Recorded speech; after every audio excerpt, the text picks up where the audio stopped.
In the glamorous world of penthouse suites and champagne toasts, scandal waits just around the corner. Meet Richard Westwood, a self-made millionaire with a lavish lifestyle that seems as flawless as a polished diamond. But behind closed doors, his once perfect marriage is about to unravel in the most explosive way. Caught in a five-star hotel with his clandestine mistress, Richard's carefully built empire of secrets crumbles overnight. His furious wife charges into the scene, vowing to drag them both to court that very day. Get ready for a whirlwind of betrayal, legal showdowns, and shocking twists that will leave you speechless. Richard Westwood was the kind of man who appeared on the cover of Forbes magazine. Immaculate suit, salt and pepper hair, brushed back with meticulous care, an easy smile that hinted at confidence and power. In interviews, he often recounted how he rose from a working-class background in Chicago to become the owner of Westwood Innovations, a tech conglomerate valued at over $5 billion. By 45, he was already a household name in the business world, earning comparisons to magnates like Elon Musk and Jeff Bezos, and occasionally throwing black-tie galas that even the press found excessively grandiose. To the outside world, Richard's marriage to Catherine Abbott Westwood was as solid as the empire he had built. They married in a ceremony reminiscent of royal weddings. Catherine wore a crystal-beaded gown flown in from Paris, and paparazzi lined the gates of the estate, capturing each triumphant romantic moment. Over the next decade, the Westwoods made frequent appearances on red carpets, donated generously to charitable causes, and posed for the social pages of magazines that praised their fairy tale union. Behind those glossy pages, however, marriage had grown stale. Catherine, once radiant with idealism, felt a chill of loneliness in her sprawling mansion. She noticed how Richard's enthusiasm for their life together faded with every new business deal that drew him away. Her suspicions about his fidelity started innocently, a lipstick stain on his collar that clearly wasn't hers. Mysterious late-night phone calls and the occasional whiff of perfume Catherine didn't own. But Catherine had been raised in a high-society family that prized composure and reputation. She played the part of the gracious wife at social functions, never letting her fury break that polished facade. Her only confidant was her longtime friend Madeline Hastings, the only person who saw Catherine's vulnerability and heartbreak. "Don't let him step all over you," Madeline would often advise. "The moment you sense betrayal, strike back before it's too late." Catherine would only nod quietly, unsure of what to do. Still, the thought that Richard might actually be unfaithful felt surreal. He was too careful, too controlling of his public image.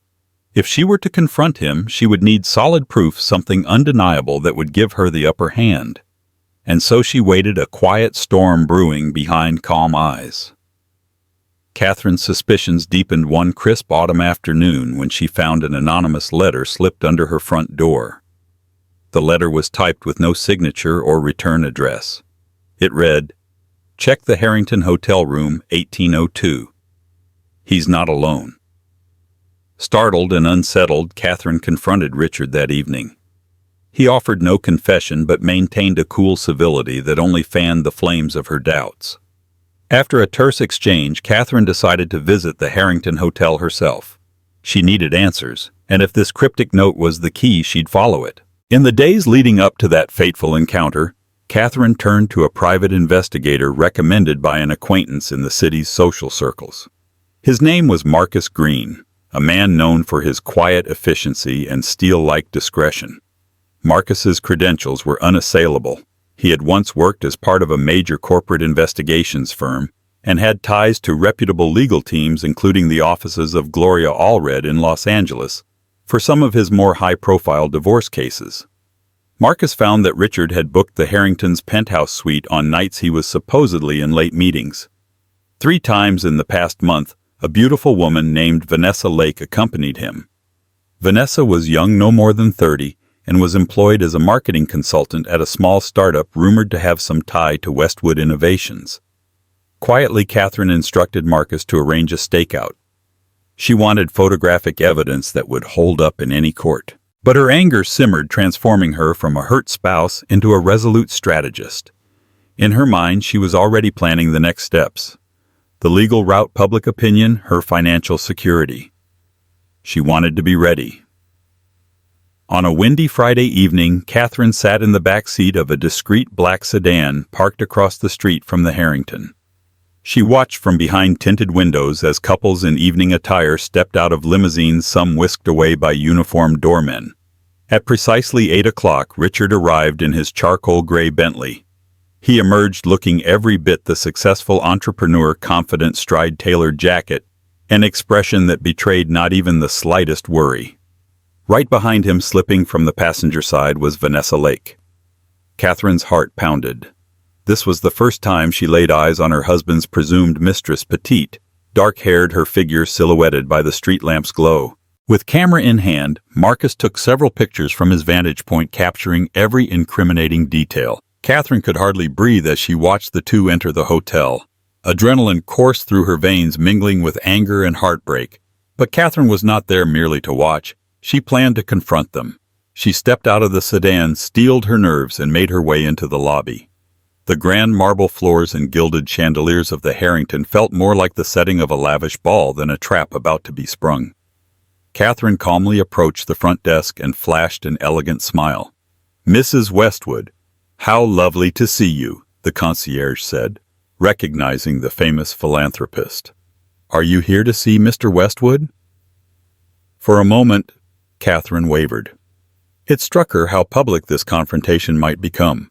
Her entire marriage and the facade they had built could crumble in front of the staff's curious eyes. But in that moment her resolve was stronger than her fear. "Yes," she replied. "Which room is he in?" The concierge checked the system. "He's in the Imperial Suite Room, 1802. Catherine offered a polite nod and headed to the elevator with measured steps, every click of her heels echoing in her chest, like a countdown to an impending explosion. When she reached the 18th floor, Catherine felt her heart racing again, but she steadied herself. She forced herself to remember the humiliation, the lies, the lonely nights at their estate. No more illusions, she told herself. This ends now. Without knocking, she slid the keycard one Marcus had cunningly acquired into the reader. The door clicked open. Inside, the lights were dim, the smell of champagne and perfume thick in the air. Soft music drifted from hidden speakers, and then she saw them, Richard leaning in toward Vanessa, whispering something inaudible, a champagne flute in his hand. It felt like time slowed. An unspoken tension crackled in the air as Catherine took in the stunned faces of her husband and his mistress. For a moment, none of them spoke, as if the gravity of what was happening had robbed them of speech. Then Catherine's composure broke. "How dare you?" she hissed through clenched teeth, her voice low but trembling with fury. "How dare you disrespect me like this in public after everything?" Vanessa froze. Richard tried to mutter something, an apology, a denial, a plea, but Catherine wouldn't have it. She turned on her heel and stormed out, slamming the door behind her. In the hallway, she dialed her attorney, Linda Markfield, a powerhouse lawyer who once took a seat at a conference alongside Alan Dershowitz. Catherine's words were simple. "Linda, get ready. We're taking them both to court. Tomorrow." News of the incident spread as quickly as Catherine had feared. A bellhop and a hotel guest who recognized the famous Westwoods whispered to the staff. By midnight, rumors were swirling through the corridors of the Harrington. By dawn, the story reached the tabloids, though no one had the full details yet. Headlines teased Westwood marriage on the rocks and mystery woman in the picture. Meanwhile, Catherine spent the night seething in her attorney's office, sifting through evidence. Marcus provided photographs, phone records, suspicious financial statements. Her goal wasn't just to humiliate Richard. She wanted to secure her future and make a statement. If Richard thought he could treat her like a disposable accessory, he was about to learn how wrong he was. Linda Markfield was the perfect ally for this task. A middle-aged attorney with a pin-sharp gaze and a record of courtroom victories, Linda rarely lost a case. She thrived on high-profile divorces where fortunes and reputations hung in the balance.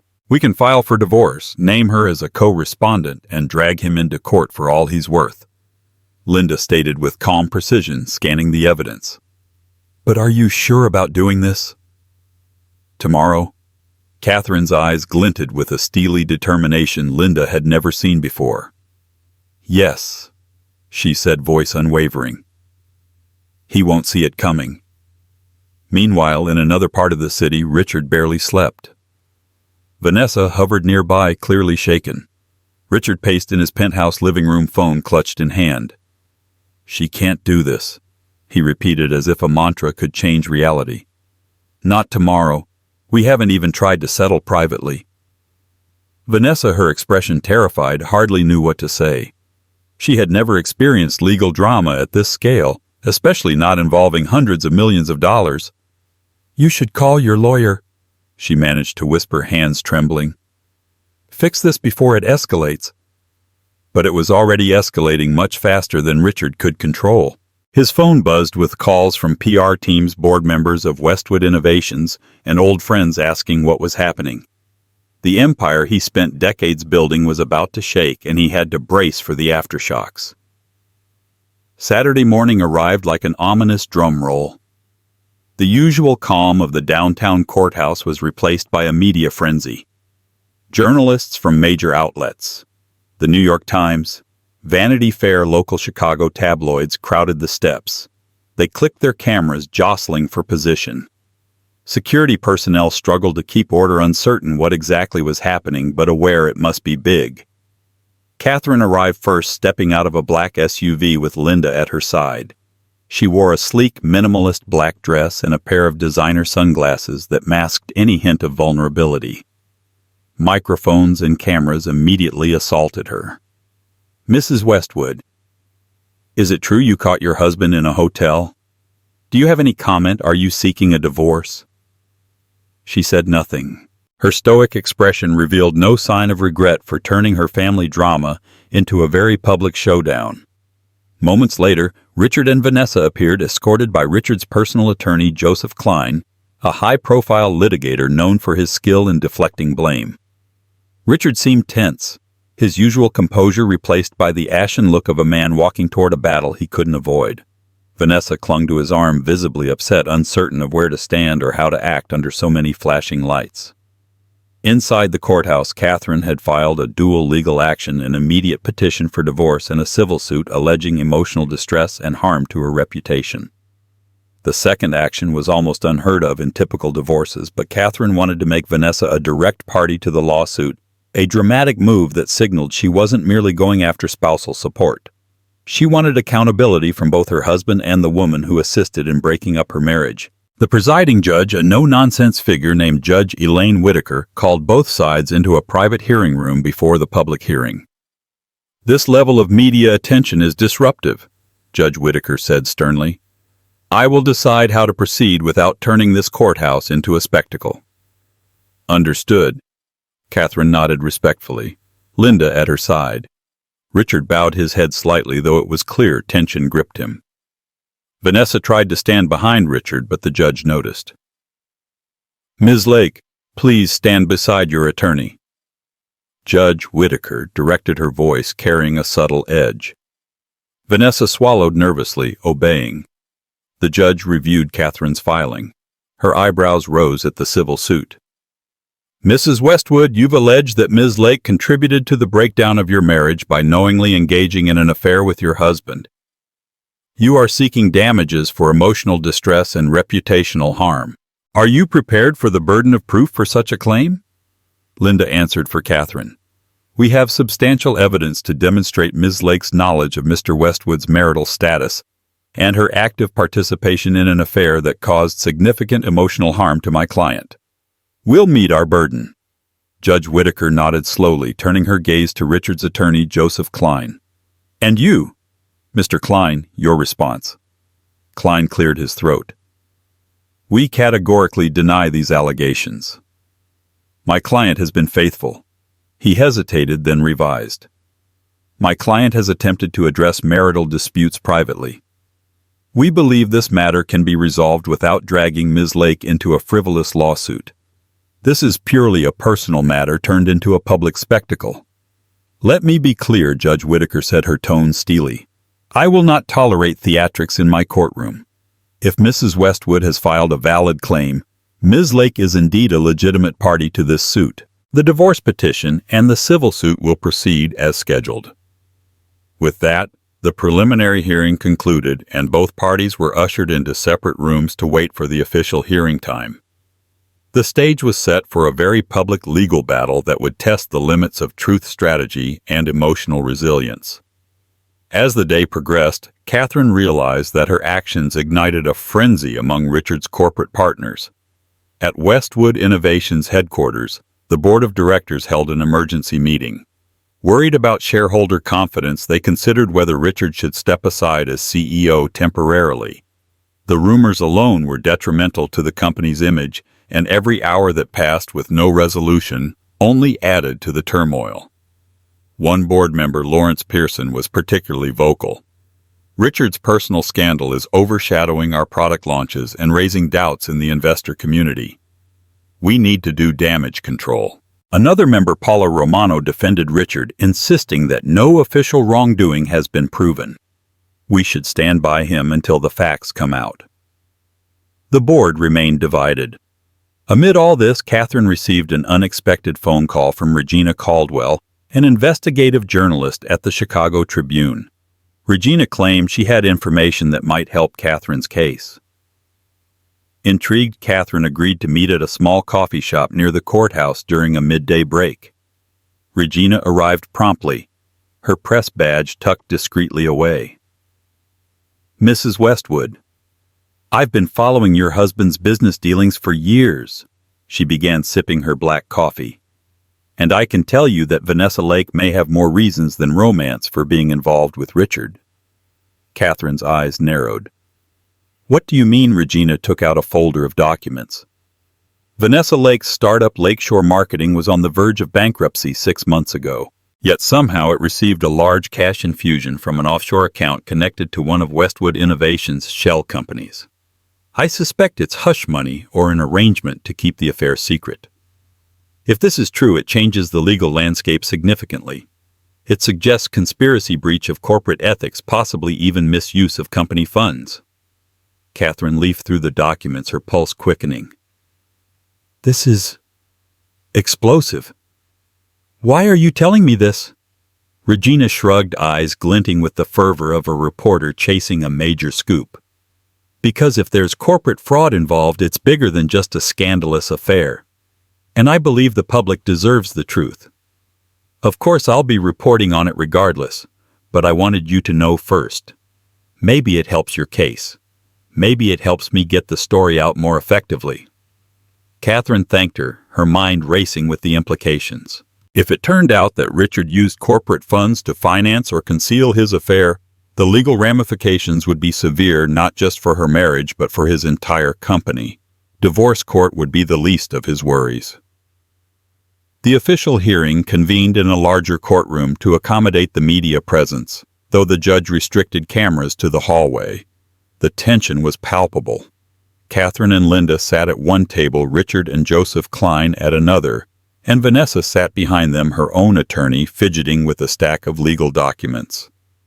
Judge Whitaker explained the purpose of the day's session to hear preliminary evidence for the divorce proceedings, determine if there was enough basis for Catherine's lawsuit against Vanessa, and set a schedule for further discovery. It was more procedural than a final trial, but the emotional stakes felt just as high. Linda presented a dramatic opening statement citing Catherine's emotional distress, betrayal, and the documentary evidence of the affair. "We have hotel receipts, timestamps, and photographic proof that Mr. Westwood and Ms. Lake have been engaging in an adulterous relationship. Furthermore, we will present evidence that Ms. Lake knowingly and willfully participated in this relationship, causing harm and reputational damage to Mrs. Westwood." Klein countered with a calm but pointed rebuttal. "We will show that the marriage was already in decline and that Ms. Lake's involvement was not the sole cause of any emotional distress. Moreover, we intend to question the validity of the evidence and the motivations behind this lawsuit. It appears to be more about vengeance than justice." Vanessa's attorney, a young but determined woman named Sabrina Cho, added, My client refutes any notion that she intentionally sought to harm Mrs. Westwood. She believed, based on Mr. Westwood's representations, that his marriage was effectively over. Judge Whitaker listened intently, making notes. Then Linda dropped Regina Caldwell's bombshell. Your Honor, we have reason to believe there may be financial improprieties surrounding Ms. Lake's startup and Westwood Innovations. We request permission to conduct discovery into financial records that may confirm these allegations. A murmur rippled through the courtroom. Richard shot Catherine a look of utter disbelief, as if he couldn't fathom how she could have uncovered this angle so quickly. Klein immediately objected, calling it a fishing expedition. Judge Whitaker rapped her gavel lightly. Mr. Klein, I will allow limited discovery into these financial matters given their potential relevance to the case. If Mr. Westwood misused corporate funds to facilitate an extramarital affair that could impact the marital estate and spousal claims. She paused, scrutinizing the tension in the room. I'll schedule a second hearing in 2 weeks to review these findings. Court is adjourned. And just like that, Catherine scored a strategic victory. Onlookers, including press and curious members of the public, hurried out to disseminate every detail of the day's events. Within the next 48 hours, chaos enveloped Richard's world. Westwood Innovations Board demanded a closed-door meeting. Worried about potential SEC investigations if any corporate fraud was uncovered, they pressured Richard to go on leave. He refused at first but found himself cornered when new documents surfaced revealing suspiciously large consulting fees paid to Lakeshore Marketing. In a tense boardroom, Richard faced Lawrence Pearson and Paula Romano, who were flanked by company attorneys. Richard, Paula began kindly, "We want to protect the firm. If these allegations have any merit, the fallout could be catastrophic. Taking a temporary leave might be your best move." Richard clenched his jaw. "You're turning your back on me. I built this company from the ground up." Lawrence, far less sympathetic, sighed. "And we appreciate everything you've done. But the shareholders come first. Step down until the dust settles or we will vote you out forcibly." Richard's gaze flicked across the room. Every face looked grave. He finally bowed his head, conceding. "Fine. I'll take a leave of absence," he said stiffly, making it clear he had no other choice. Meanwhile, in a quiet cafe on the opposite side of the city, Catherine was meeting Madeline Hastings. They discussed the effect this scandal was having on Catherine's mental well-being. While Catherine tried to maintain a strong front, the reality of dragging her husband, despite everything a man she once deeply loved, through public humiliation weighed on her heart. "I can't believe it's come to this," Catherine whispered, tears welling in her eyes. "There was a time we were in love, planning our future, wanting a family." Madeline took her hand. "You're doing what you must. He betrayed you and used his power to hide it. Don't let guilt cloud your resolve." Across town, Vanessa's life was unraveling too. Her reputation as a promising entrepreneur was tarnished by scandal. Investors withdrew funding from Lakeshore Marketing, fearing legal entanglements. Paparazzi followed her everywhere and hate messages filled her social media. She tried to reach Richard multiple times for reassurance, but he was too consumed by damage control to offer her comfort. Fearful and alone, she considered cutting a deal with Catherine, an approach that startled even her attorney. A few days later, Linda's phone buzzed with a call from an unknown number.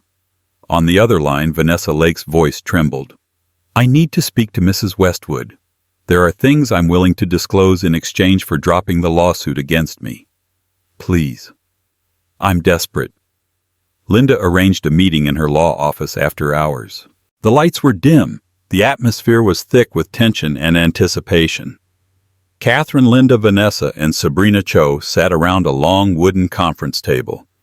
Vanessa looked worn down, her eyes rimmed with exhaustion. "Mrs. Westwood," she began softly, "I never wanted to hurt you. When I met Richard, he told me he and his wife were practically separated. I fell for it, his charm, his promises to help fund my company. When he offered that money, I knew it was too good to be true, but I was in love with him, or I thought I was." Catherine listened, her expression unreadable. Vanessa continued, I'll testify that Richard used corporate accounts to pay me. I have emails, bank statements, everything. I'm willing to hand it over if you drop the civil suit against me." A tear slid down her cheek. "I just can't take this stress anymore. People hate me. My investors are gone. I'm drowning in debt and legal fees." Catherine leaned forward. "Why should I trust you? How do I know you're not just trying to save yourself?" Vanessa's eyes darted to Linda, then to her own attorney. Finally, she reached into her bag and pulled out a USB drive, placing it on the table. "This is my proof. If you use it, it'll bury Richard's career for good. I'm giving it to you because I want to end this nightmare. All I ask is that you name me as a witness, not a co-defendant." Linda picked up the USB, weighing it carefully. "We'll verify this information," she said tersely. "If it checks out, we'll consider removing your name from the suit." Catherine studied Vanessa in silence, trying to gauge if this was genuine remorse or calculated self-preservation. Whichever it was, it could be the key to bringing Richard to accountability. She finally spoke, her voice barely above a whisper. "We'll see what your evidence says." The weeks that followed were filled with legal wrangling. Experts pored over the data Vanessa provided. Emails showed Richard explicitly instructing her to send invoices for marketing consultancy to a specific subsidiary of Westwood Innovations, from which payments were funneled into Vanessa's company. Further correspondences contained romantic undertones, solidifying the narrative that this was more than a purely professional relationship. Armed with this evidence, Linda filed new motions upgrading the case to include potential corporate fraud. The public reaction was swift and merciless. Journalists, including Regina Caldwell of the Chicago Tribune, published damning exposés that cast Richard as an unscrupulous executive who blurred the lines between personal and corporate finances to maintain his extramarital affair. Catherine paradoxically became both a figure of pity and a heroine to some. On social media, hashtags like #StandWithCatherine trended, praising her courage for taking a powerful man to task. Others accused her of gold-digging and sensationalizing a private matter. She tried to ignore the noise, focusing on the case.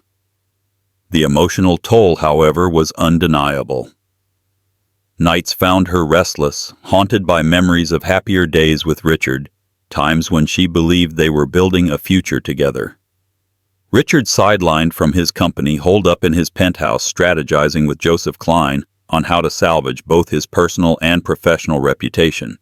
With the new evidence from Vanessa, any legal defense was shaky at best. "This is blackmail," Richard snarled during one meeting. "She's only turning over those documents to save herself." Klein sighed, massaging his temples. "That may be, but the courts only care about the facts. And the facts look terrible for you right now. If you don't settle quickly, you risk losing everything. Your marriage, your company, and possibly even your freedom, if this escalates into criminal charges." Stubborn pride battled with survival instinct in Richard's mind. He hated the idea of capitulating to Catherine's demands, but the alternative might be far worse. "What do you suggest?" he muttered, glaring at the reams of incriminating emails. Klein offered a path forward: propose a generous divorce settlement, publicly apologize, and attempt to cut a deal with prosecutors if any charges were filed. It was humiliating, but it might be the only way to stem the bleeding. When the next hearing day arrived, the courthouse was again swarmed by media. This time the mood was even more tense, the rumor mill abuzz with talk of new evidence that could cripple Richard.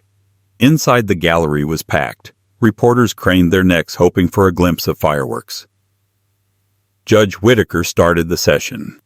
"We are here today to review the results of discovery and decide how to proceed with the divorce petition, the civil suit, and any potential referral for criminal investigation." Linda stood. "Your Honor, in light of new evidence provided by Ms. Lake, we have substantial proof of corporate funds used to finance Mr. Westwood's extramarital affair. My client wishes to move forward with the divorce immediately and seeks a fair division of assets, including potential damages." Klein rose next, face set in grim lines. "Mr. Westwood acknowledges certain questionable financial transactions.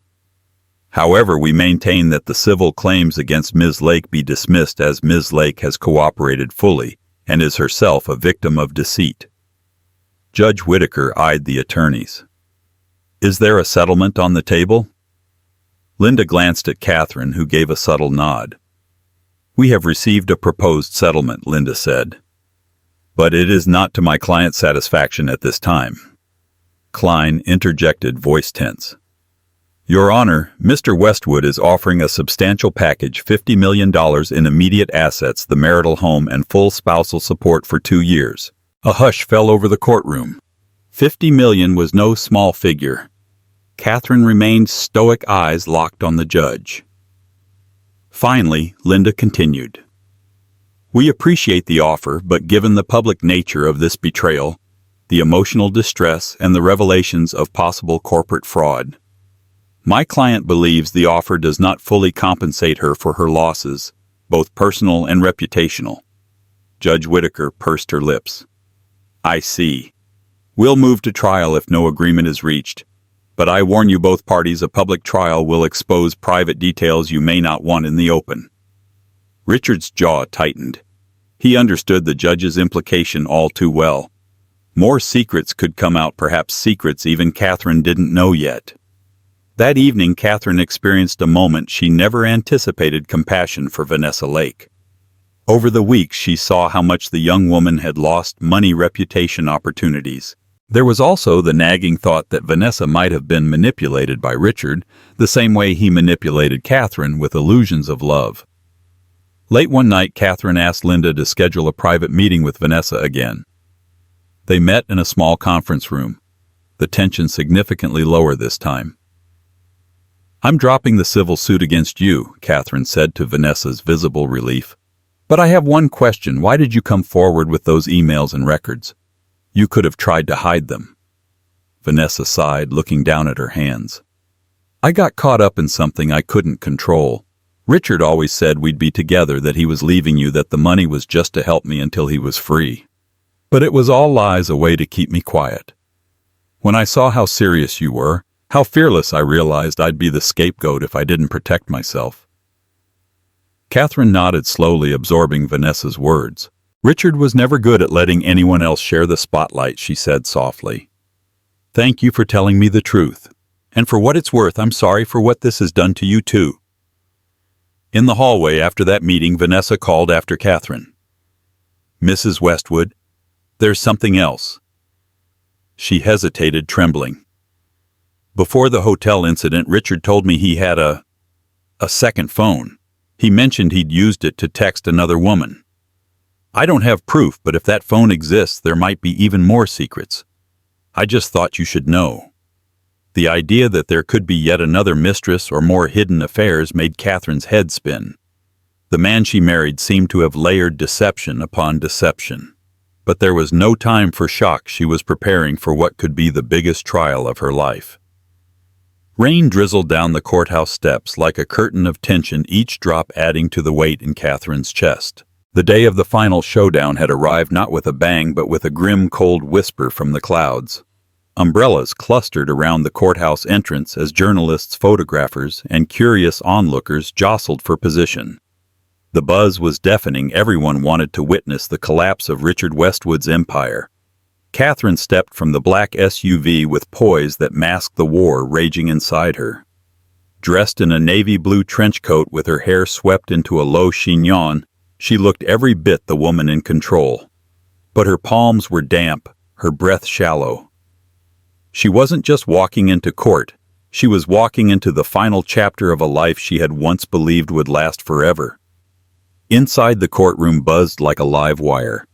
The gallery was packed: corporate spectators, legal students, even former Westwood employees hoping to glean a glimpse of justice. Seated beside her powerhouse attorney, Linda Markfield, Catherine inhaled deeply as the bailiff called the court to order. Judge Elaine Whitaker presided with her signature no-nonsense expression. Today we will hear final testimonies and review evidence to determine the division of marital assets, the validity of the civil suit, and whether referral for corporate investigation is warranted. Are all parties ready to proceed? Yes, Your Honor, Linda said firmly. Catherine took the stand first. Under Linda's guidance, she spoke with raw, quiet strength. She painted a vivid picture of her early years with Richard, how they built a life, celebrated triumphs and weathered failures. And then she pivoted, her voice cracking only slightly as she described the loneliness, the suspicion, the betrayal in room 1802 of the Harrington Hotel. It wasn't just the affair, she told the court, eyes glossy, but fierce. It was the complete erasure of the woman who stood beside him for years.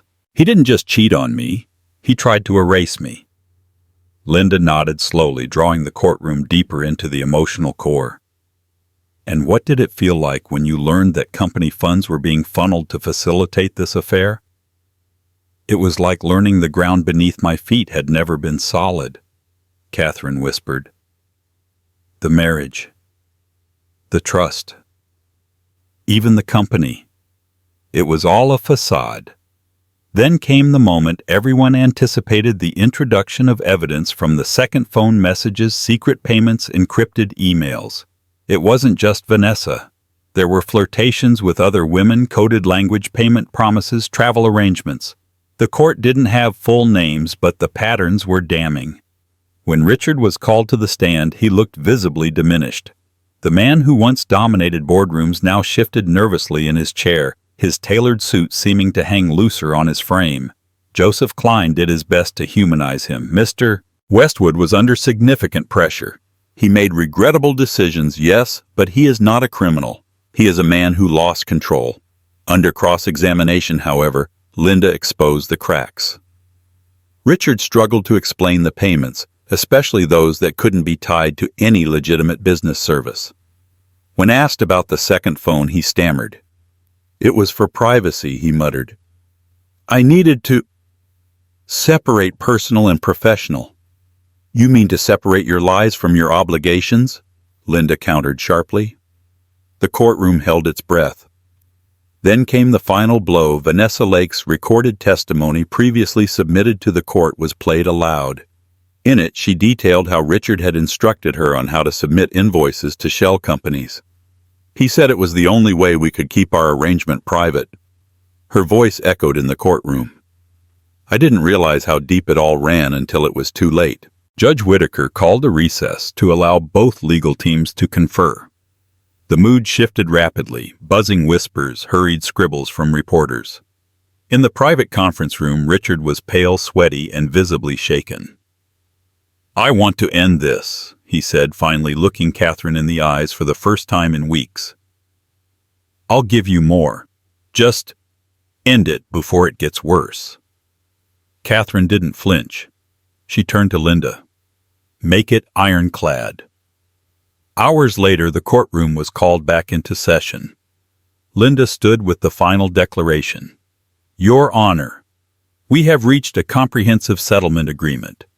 Mr. Westwood will transfer $100 million in liquid assets, $50 million in Westwood Innovations stock and the marital estate to my client. He will also issue a public apology and agree to cooperate with any regulatory investigations. Klein rose to confirm. The terms are accepted. Judge Whitaker nodded solemnly. The court approves. The divorce is hereby finalized. A hush spread through the courtroom. Catherine sat motionless for a beat, then exhaled as if releasing a weight that had been crushing her for years. Her marriage was over, but so was the deception. She walked out of the courtroom, not just with wealth but with dignity, intact, her head held high. Behind her, Richard Westwood remained seated, staring blankly at the polished wood of the courtroom bench. He had built an empire on image, but in the end it was his character that failed him. Word of the settlement echoed through the courthouse like a storm rolling across a silent valley. The buzz in the hallways was instant. Reporters dashed out to break the story, camera crews scrambled for position, and social media lit up with speculation. The numbers were staggering. $100 million in liquid assets, $50 million in stock options, and full ownership of the marital estate. It was one of the largest divorce settlements in Illinois history, and it was over in a matter of hours. Catherine sat quietly as Judge Whitaker finalized the paperwork. The gavel struck once sharply, sealing the end of her marriage to Richard Westwood. A decade of shared history, wealth, and heartbreak concluded with one sentence: the divorce is granted. Outside the courtroom, flashes from camera bulbs blinked like lightning. Catherine stepped forward, flanked by Linda Markfield, her armor of calm still intact. The press surged, shouting questions. "Mrs. Westwood, how do you feel about the settlement? Will you be pressing charges? Was it worth the public exposure?" Catherine paused at the top of the courthouse steps. Her voice when she spoke was steady and resonant. "This is not a victory. This is the conclusion of a painful chapter. But I stood up for myself and for every woman who's ever been silenced by power and betrayal. Now I choose peace."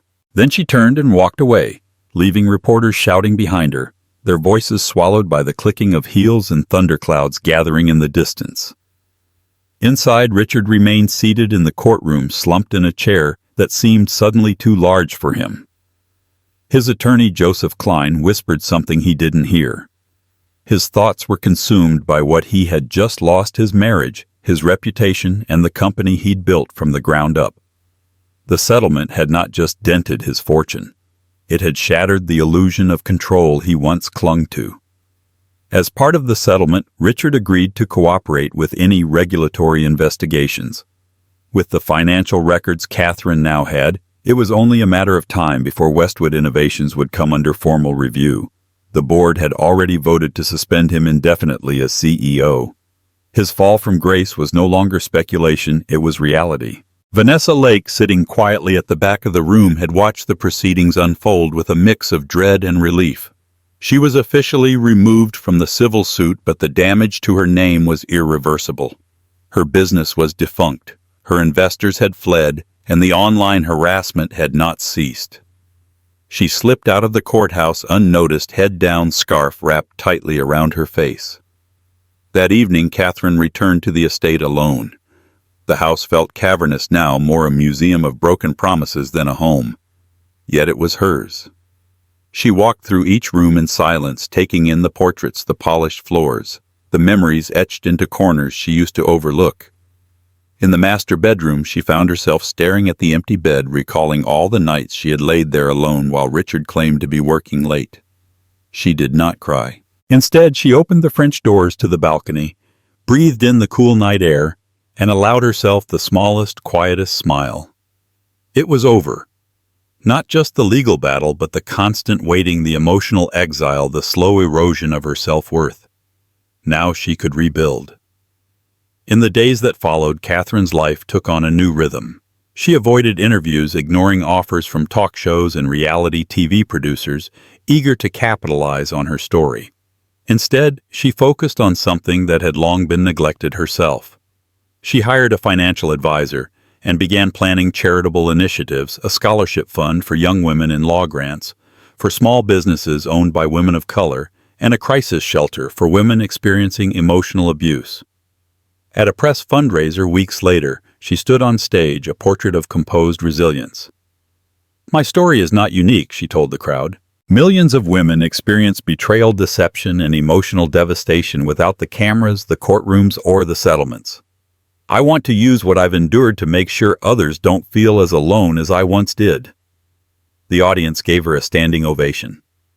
Meanwhile, Richard faced a much darker aftermath. Regulatory agencies launched a full inquiry into Westwood Innovations. Anonymous tips, likely sparked by Vanessa's documentation, revealed years of financial mismanagement and creative accounting. His assets were frozen, and subpoenas began piling up. His private penthouse became a prison of seclusion, his phone eerily silent, his allies scarce.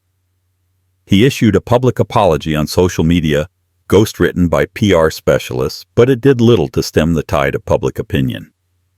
The man, once hailed as a visionary entrepreneur, was now a symbol of arrogance, deception, and downfall.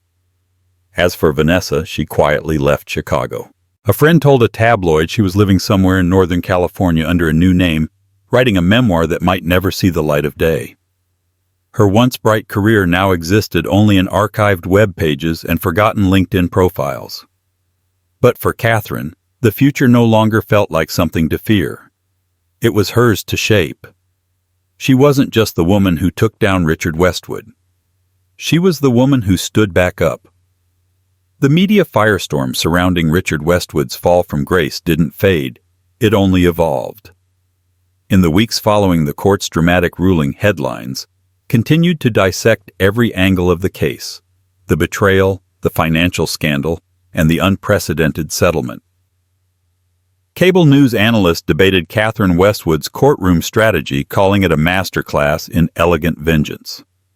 Her name trended for days not as a scorned wife, but as a woman who fought back and won. But while the world buzzed, Catherine withdrew. She remained in Chicago, living alone in the palatial estate that once felt like a gilded cage. Now it was hers, but it bore the echoes of too many broken promises. She kept the doors open during the day, letting sunlight spill across marble floors, breathing life into rooms that had once felt too cold.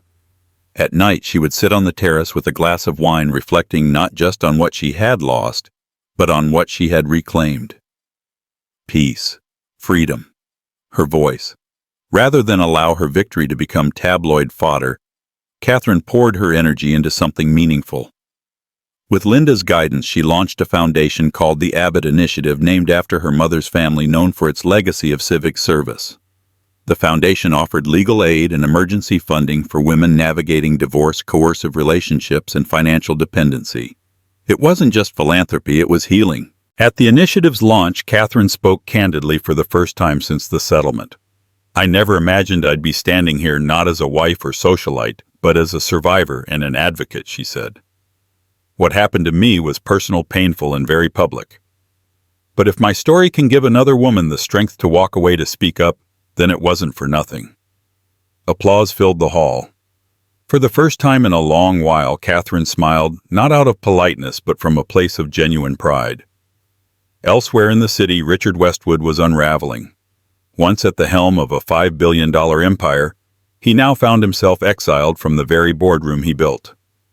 The Securities and Exchange Commission had formally opened a case investigating whether Richard misused company funds for personal gain.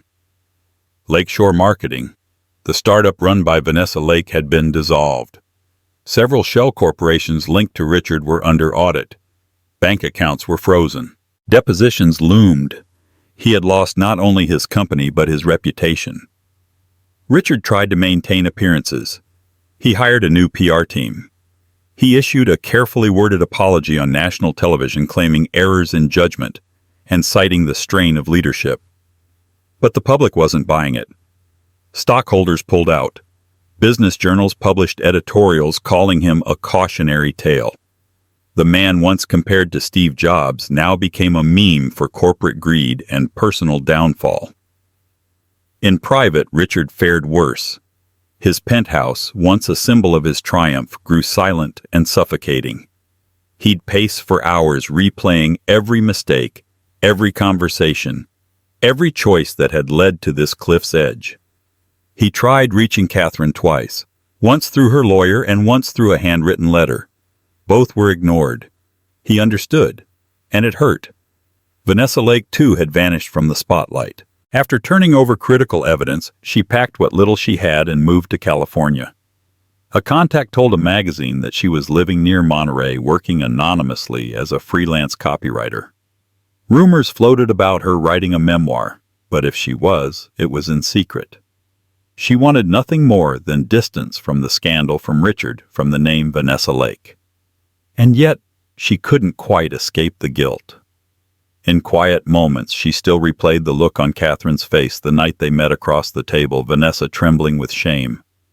That look of resolve and heartbreak haunted her more than anything else. Meanwhile, Catherine pressed on. She redecorated the estate, stripping away the cold opulence Richard once prized. She filled it with warm light, vibrant art, and open space. She hosted book clubs, charity dinners, and mentorship circles for young women entering law. Each gathering became a testament to resilience. Madeline Hastings, her loyal friend through it all, remained her closest confidant. Over tea one morning, Madeline leaned across the table and asked, "Do you miss him?" Catherine didn't answer right away. She looked out at the blooming garden, thought of all the versions of herself she had shed. "I miss the man I thought he was," she said softly. "But that man never really existed." And with that, she turned the page in her heart. By autumn, Catherine's face graced the cover of Chicago Life magazine not as a wife but as a philanthropist.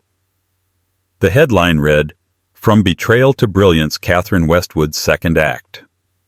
In the interview, she spoke about the power of starting over, of owning your narrative, of refusing to let someone else's decisions define your future. The story resonated. Women across the country sent letters, emails, and messages thanking her for standing tall. Some shared their own stories of betrayal and survival. Others simply wrote, "Thank you for reminding me that I'm worth more." Catherine read every word.